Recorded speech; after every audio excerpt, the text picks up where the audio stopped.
एक दिन नारद जी ने बताया कि माता, भगवान शिव के पास एक ऐसा मंत्र है जिससे आपका जन्म मरण तब तक समाप्त हो सकता है जब तक भगवान शिव रहेंगे।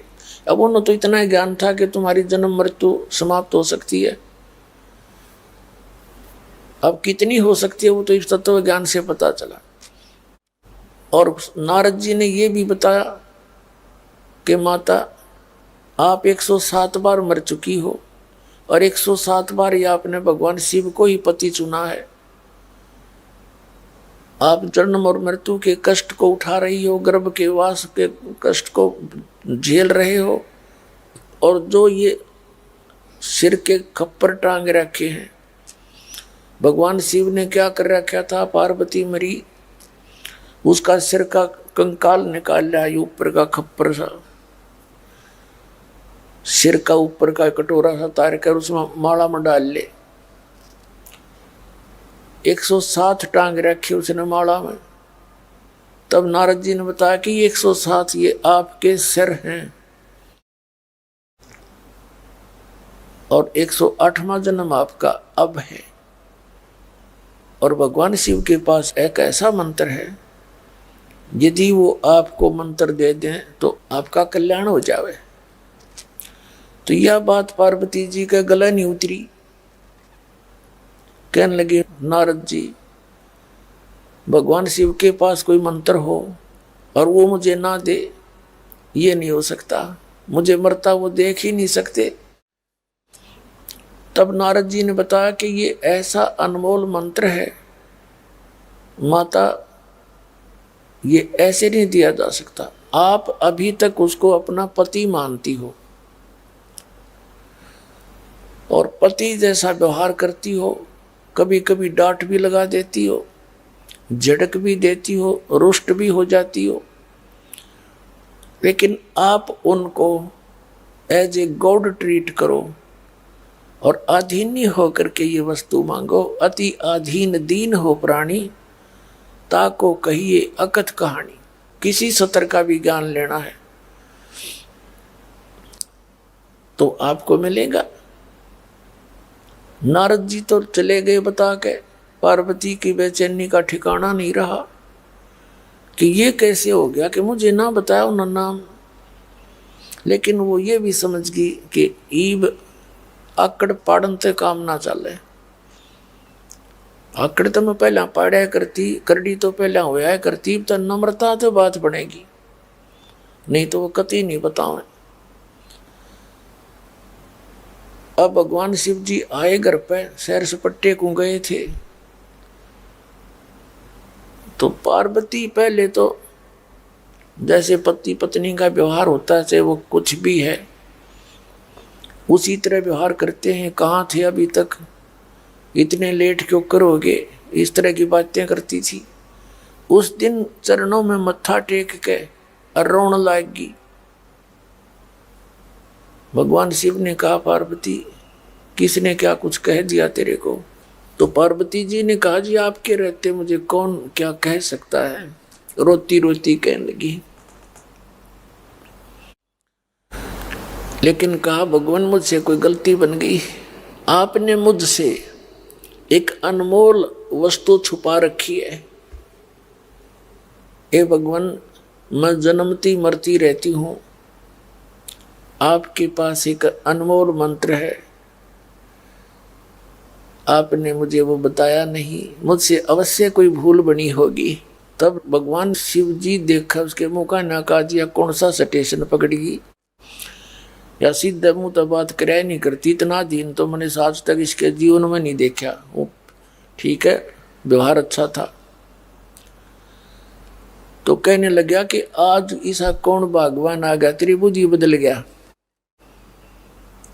ये कौन उपदेशी कौन विधाता मिल गया जो तेरी बुद्धि चेंज कर दी, जिसने ये ज्ञान पार्वती तेरा नहीं। तब उसने बताया कि नारद जी आए थे और वो बता रहे थे कि ये सारे जितने कंकाल टांग रखे आपने माला बना के मेरे सिर हैं। शंकर भगवान बोला, सारी साची बात है, सत्य है नो की नो। तो पार्वती ने कहा भगवान जब मैं मरती थी क्या आपको मेरी याद नहीं सताती थी? भगवान शिव ने कहा कि पार्वती जो याद तेरी मुझे सताती थी वो तो मेरा जी जाने कितना दुखी होता था। फिर उसने कहा यहाँ तक बताया कि एक बार तू राजा दक्ष के घर पे हवन कुंड में जल कर मर गई थी, उनके कुवचन बोलन तय तेरे कंकाल ने उठा के मैं 10,000 वर्ष तक पार्वती पार्वती करता भटकता रहा। फिर तो एक सुदर्शन चक्कर आया, उसने तेरे उन अस्थियों के टुकड़े टुकड़े किए, तब मेरा मोह भंग हुआ। मैं तुझे इतना, तेरे मरने पर मैं इतना दुखी हुआ करता। तब उसने कहा भगवान फिर आपने ये मंत्र क्यों ना बताया मेरे ते, मेरी जन्म मृत्यु खत्म हो जाती। भगवान शिव ने कहा पार्वती मेरी मजबूरी थी, मैंने बहुत बार कोशिश की कि पार्वती भक्ति कर ले, राम रटा करे, तो ये कह देती थी मैं किसकी भक्ति करूं, मुझे तो भगवान मिले हुए हैं, मुझे क्या जरूरत है भक्ति करने की। मेरे कहने से भी तेरा असर होया ना करता। और ये मंत्र जब तक प्रबल प्रेरणा ना हो ये दान नहीं किया जा सकता, ये संत पर भार बने। पार्वती जैसे सीप होता है जानवर सा, शंख सा, शंखला सा, जैसे ये गोग्या टाइप होया करें, जोड़ जाड़ हम तालाबों में देखे होंगे, शंख जैसे आकार के, ऐसी एक सीप होती है जीव, उसका ऊपर का शरीर बहुत सख्त होता है, हार्ड सा होता है। तो सीप समुद्र में रहती है और समुद्र के जल को वो मोती बनाने के लिए प्रयोग नहीं कर सकती, ऊपर से वर्षा होती हो और उस समय उस सीप की प्रेरणा होती है, जैसे उस सीप का मुंह खुल जाता है, उसके अंदर एक विशेष स्थिति पैदा होती है, उसका मुंह खुल जाता अपने आप ऊपर आ जाती है और वर्षा हो रही हो और उस समय उसका मुंह खुला हो तो एक बूंद पर्याप्त है उसको, एक स्वाति बूंद से ही उसमें मोती बन जाता है। और सीप का मुंह खुला ना हो और चाहे सारा सामन बरस जा, उसका कोई यूज नहीं। तो पार्वती तेरे अंतःकरण की सीप का मुंह खुला नहीं था, मैंने कोशिश बहुत करी थी, मैंने कोशिश बहुत करी पर वो मुंह खुला नहीं तेरा। और जब तक आपके अंदर प्रबल प्रेरणा नहीं होती तो यू नाम मैं दे नहीं सकता, और दे भी देता तो तेरे असर नहीं करता। आज नारद जी के वचनों से, सत्संग से तेरे अंदर एक न्यारी प्रेरणा है। आज मैं तेरी कसक देख रहा हूँ, आज तेरा जो भाव है एक भगत जैसा है, आज तेरा भाव जो है भगत जैसा बन गया है। अब मैं तुझे ये नाम दूंगा और ये नाम अन्य किसी को बताना नहीं। अब जैसे कुछ लोग ये कह देते हैं कि तुम ऐसा क्या, तुम्हारे गुरुजी हैं कहते हैं नाम बताते नहीं, तुम गुप्त रखते हो, इसका कारण क्या है? ये तो सरेआम बताना चाहिए। देखो जो भी कोई काम है, जो मास्टर है उस जॉब का वो ठीक ठीक जानता है।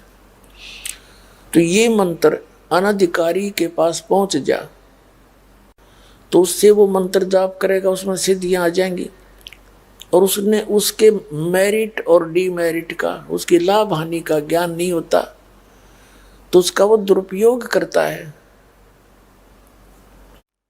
इसलिए ये मंत्र किसी को नहीं बताना चाहिए। और बताने से क्या होता है, जैसे एक भक्त ने किसी दूसरे को मंत्र बता दिया तो वो जिसको उसने मंत्र बताया वो उसका गुरु बन गया और वो अधिकारी है नहीं। अनअधिकारी व्यक्ति ने अपना पासपोर्ट बना रखा हो और वो उसे नकल करके दूसरे का बना दे और अपनी मोहर मार दे तो दोनों दोषी हो गए। अपना भी काम बिगाड़ा, उसको मिसगाइड कर दिया।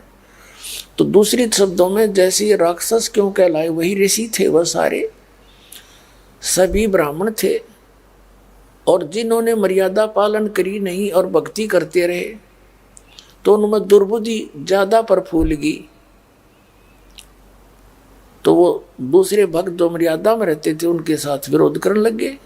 उनकी क्रियाएं देखकर गुरुओं ने उनको रिजेक्ट कर दिया कि बाहर जाओ, यहाँ से निकलो एक तरफ। तो वो दूर चले जाते। फिर उनका समूह बन गया।